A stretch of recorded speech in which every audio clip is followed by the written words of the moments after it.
Hello ಎಲ್ರಿಗೂ ನಮಸ್ಕಾರ. Bigg Boss Kannada season 11 day 1ನಲ್ಲಿ ಮನೆಯಲ್ಲಿ ಏನೇನೆಲ್ಲ ಆಯಿತು ನೋಡೋಣ ಬನ್ನಿ. ಬಿಗ್ ಬಾಸ್ ಮನೆಯಲ್ಲಿ ನರಕ ಮತ್ತು ಸ್ವರ್ಗ ಅಂತ ಬೇರೆ ಬೇರೆ ಡಿವೈಡ್ ಮಾಡಿದ್ದಾರೆ. ಅದರಲ್ಲಿ 10 ಜನ ಸ್ವರ್ಗಕ್ಕೆ ಮತ್ತು 7 ಜನ ನರಕಕ್ಕೆ ಕಂಟೆಸ್ಟೆಂಟ್ಸ್ ಆಗಿ ಹೋಗಿದ್ದಾರೆ. ಮನೆಗೆ ಹೋದ್ಮೇಲೆ ಎಲ್ಲರೂ ಅವರನ್ನು ಇಂಟ್ರೊಡ್ಯೂಸ್ ಮಾಡ್ಕೊಳ್ತಾರೆ. ಅದಾದ ನಂತರ ರಂಜಿತ್ ಮತ್ತು ತ್ರಿವಿಕ್ರಮ್ ಗೌತಮಿಯವರು ಸತ್ಯ ಆಗಿ ಇರ್ತಾರೆ. ಅವರ ಟೋಫನನ್ನು ನೋಡಿಬಿಟ್ಟು ಅವ್ರ ಮೇಲೆ ಸ್ವಲ್ಪ ಜೋಕ್ ಮಾಡ್ತಾರೆ. ಅದಾದ ನಂತರ ಬಿಗ್ ಬಾಸು ನರಕ ಮತ್ತು ಸ್ವರ್ಗ ಕಂಟೆಸ್ಟೆಂಟ್ಸ್ಗಳಿಗೆ ವೆಲ್ಕಮ್ ಮಾಡ್ತಾರೆ. ವೆಲ್ಕಮ್ ಎಲ್ಲ ಆದಮೇಲೆ ಸ್ವಲ್ಪ ಹೊತ್ತಾದಮೇಲೆ ಸತ್ಯ ಅಂದರೆ ಗೌತಮಿಯವರು ಅಳ್ತಾ ಅವ್ರ ವಿಗ್ನ ರಿಮೂವ್ ಮಾಡ್ತಾರೆ. ಇನ್ಮೇಲೆ ನಾನಾಗೇ ಇರ್ತೀನಿ, ಸತ್ಯ ಕ್ಯಾರೆಕ್ಟ್ರಿಂದ ಆಚೆ ಬಂದು ಗೌತಮಿಯಾಗಿ ನನ್ನನ್ನು ನೀವು ನೋಡ್ತೀರಾ ಅಂತ ಅದ್ರ ಬಗ್ಗೆ ಮಾತಾಡ್ತಾ ಇರ್ತಾರೆ. ಆ್ಯಕ್ಚುಲ್ ಗೌತಮಿಯಾಗಿ ನಾನು ಆಟ ಆಡ್ತೀನಿ ಇನ್ಮೇಲೆ ಅಂತ ಹೇಳ್ತಾರೆ. ಅದೆಲ್ಲ ಆದಮೇಲೆ ಸ್ವಲ್ಪ ಕಾನ್ವರ್ಸೇಷನ್ ಆಗುತ್ತೆ ಚೈತ್ರ ಅವ್ರಿಗೆ ಮತ್ತು ಲಾಯರ್ ಜಗದೀಶ್ ಅವ್ರಿಗೆ.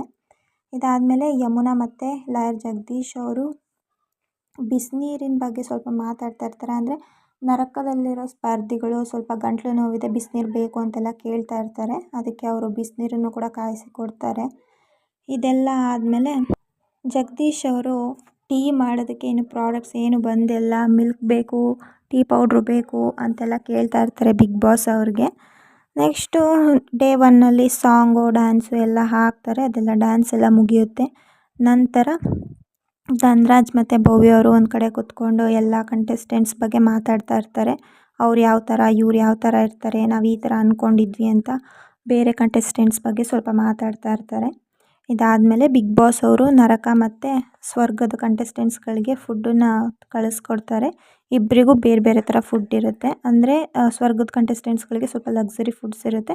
ಆ್ಯಂಡ್ ನರಕ ಕಂಟೆಸ್ಟೆಂಟ್ಸ್ಗಳಿಗೆ ಲೈಕ್ ಗಂಜಿ ಆ ಥರ ಫುಡ್ಡನ್ನು ಕಳಿಸ್ಕೊಟ್ಟಿರ್ತಾರೆ. ಇದಾದಮೇಲೆ ಮನೆ ಸಾಮಾನುಗಳನ್ನು ಕಳಿಸ್ಕೊಡ್ತಾರೆ ಬಿಗ್ ಬಾಸ್ ಅವರು. ನೆಕ್ಸ್ಟ್ ಅದಾದಮೇಲೆ ಬಿಸಿನೀರಿಗೆ ಸ್ವಲ್ಪ ಕಾನ್ವರ್ಸೇಷನ್ ಜಾಸ್ತಿನೇ ಆಗುತ್ತೆ. ಮಂಜು ಅವರು ನಿಮಗೆ ಬಿಸಿನೀರು ಬೇಕು ಅಂತಂದರೆ ನೀವೇ ಬಿಗ್ ಬಾಸ್ಗೆ ಕೇಳಬೇಕು, ನಾವು ಕೊಡೋದಕ್ಕಾಗೋದಿಲ್ಲ, ಕೊಟ್ಟರೆ ನಮಗೆ ಪ್ರಾಬ್ಲಮ್ ಆಗುತ್ತೆ, ಇದು ಬಿಗ್ ಬಾಸ್ ಮನೆ, ಸೊ ನಿಮಗೇನೇ ಬೇಕು ಅಂದರೂ ನರಕದಲ್ಲಿರೋರು ನೀವು ಬಿಗ್ ಬಾಸ್ಗೆ ಕೇಳಬೇಕು ಅಂತ ಹೇಳ್ತಾ ಇರ್ತಾರೆ. ಇದಾದಮೇಲೆ ಒಂದು ಬಿಗ್ ಬಾಸಿಂದ ಆದೇಶ ಬರುತ್ತೆ, ನರಕ ಸ್ಪರ್ಧಿಗಳಲ್ಲಿ ಯಾರಾದರೂ ಇಬ್ಬರನ್ನ ನೀವು ಕರ್ಕೊಂಡು ಮನೆ ಕೆಲಸ ಎಲ್ಲ ಮಾಡಿಸ್ಕೋಬೋದು ಅಂತ. ದಿನಕ್ಕೆ 2 ಇರ್ತಾರೆ. ಸೊ ಇವತ್ತು ಡೇ 1ನಲ್ಲಿ ಚೈತ್ರ ಮತ್ತು ಗೋಲ್ಡ್ ಸುರೇಶ್ ಅವ್ರನ್ನ ಸೆಲೆಕ್ಟ್ ಮಾಡ್ಕೊಳ್ತಾರೆ ಮನೆ ಕೆಲಸ ಮಾಡಲಿಕ್ಕೆ. ಅದಾದಮೇಲೆ ಚೈತ್ರ ಅವರು ಸ್ವಲ್ಪ ಜಾಸ್ತಿ ಮಾತಾಡ್ತಾ ಇರ್ತಾರೆ ಅಂತ ಹೇಳ್ತಾ ಯಮುನಾ ಅವರು ನೀವು ಸ್ವಲ್ಪ ಮಾತಾಡೋದನ್ನು ಕಮ್ಮಿ ಮಾಡ್ಕೊಳ್ಳಿ ಅಂತ ಹೇಳ್ತಾರೆ. ಆದರೆ ಚೈತ್ರ ಅವರು ಇಲ್ಲ, ಮಾತಾಡಬಾರ್ದು ಅಂತ ಎಲ್ಲೂ ಬರೆದಿಲ್ಲ, ನಾನು ಮಾತಾಡ್ತೀನಿ ಅಂತ ಅದಕ್ಕೆ ಸ್ವಲ್ಪ ಕಾನ್ವರ್ಸೇಷನ್ ನಡೆಯುತ್ತೆ. ಇದಾದಮೇಲೆ ಧನ್ರಾಜ್ ಅವ್ರನ್ನ ಕನ್ಫೆಷನ್ ರೂಮ್ಗೆ ಬಿಗ್ ಬಾಸ್ ಅವ್ರು ಕರೀತಾರೆ. ಅಲ್ಲಿ ಧನ್ರಾಜ್ ಅವರು ಸ್ವಲ್ಪ ನರ್ವಸ್ ಆಗೇ ಇರ್ತಾರೆ. ಡೇ 1 ಅಲ್ವಾ, ಸೊ ಏನು ಮಾತಾಡಬೇಕು ಅಂತ ಅವರಿಗೂ ಕೂಡ ಗೊತ್ತಾಗ್ತಾ ಇರೋದಿಲ್ಲ. ಆಮೇಲೆ ಬಿಗ್ ಬಾಸ್ ಅವ್ರು ಮಾತಾಡ್ತಾರೆ. ಅದು ಧನ್ರಾಜ್ ಅವರು ನಮಗೆ ನಿಮ್ಮ ಸೌಂಡ್ ಕೇಳಿಸ್ತಿಲ್ಲ ಅಂತ ಹೇಳ್ತಾರೆ ಬಿಗ್ ಬಾಸ್ ಅವ್ರಿಗೇನೆ.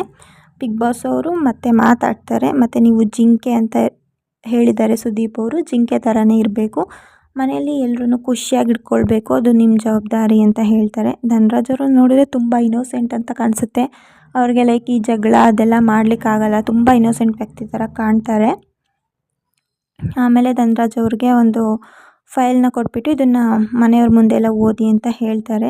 ಸೊ ಧನ್ರಾಜ್ ಅವರು ಮತ್ತೆ ಅಲ್ಲಿಂದ ಮುಗಿಸ್ಕೊಂಡು ಎಲ್ಲರ ಮುಂದೆನೂ ಬಂದು ಆ ಪತ್ರನ ಓದ್ತಾರೆ. ಅದರಲ್ಲಿ ಏನಿತ್ತಂದರೆ ಬೆಳಗ್ಗೆ ಅವರು ನರಕ ಕಂಟೆಸ್ಟೆಂಟ್ಸ್ಗಳಿಗೆ ಬಿಸಿನೀರನ್ನು ಕೊಟ್ಟಿರ್ತಾರೆ. ಸೊ ಅದು ರೂಲ್ಸ್ ಬ್ರೇಕ್ ಮಾಡಿದಾಗಿರುತ್ತೆ.